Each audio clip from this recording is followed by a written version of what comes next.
पत्रकारितेचा तुम्ही विषय काढताय, तर एका पत्रकाराचा खून केलाय खरातनं असा सुद्धा आरोप होता, असा दावा केला जातोय सातत्याने. हे प्रकरण दाबण्याचा त्याचा प्रयत्न होता. यामध्ये किती तथ्य आहे या खुनाच्या आरोपामध्ये? नाही कुणाच्या आरोपामध्ये आता हे बघा, मी कालच ते बघितलं, जितेंद्र आव्हाड साहेब त्यांनी ते त्या ठिकाणी मांडलं. पण पत्रकारांचा खून केला म्हणजे हा खरातनी खून केलाच असेल, कारण खरातला 1 वर्षात मला पण संपवायचं होतं. कारण 1 वर्षाच्या आतमध्ये माझ्यावर देखील 2 जीव घेणे हल्ले झाले. एका हल्ल्यामध्ये माझी गाडी फोडली गेली, दुसरा एक माझ्यावर दरोडा घालण्यात आला. त्या मध्यंतरीच्या 1 वर्षामध्ये माझ्यावर देखील 2 जीव घेणे हल्ले झाले. त्याचे मी कायदेशीर FIR केलेले आहे. पण ते हल्ले कदाचित कॅप्टन खरातचे कनेक्शन सुद्धा त्या लोकांशी असू शकतात. दत्तात्रयजी, मला पण- हा बोला बोला.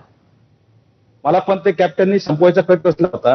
आज बरोबर. मी सांगितलं, मी गृहमंत्री साहेब देवेंद्र फडणवीस साहेब यांना जी विनंती केली होती हा. का याच्यामध्ये मला पोलीस संरक्षण द्या, आणि आमच्या जिल्ह्याचे पोलीस अधीक्षक सोमनाथजी गार्गे साहेब यांना मी त्या ठिकाणी मागणी केली.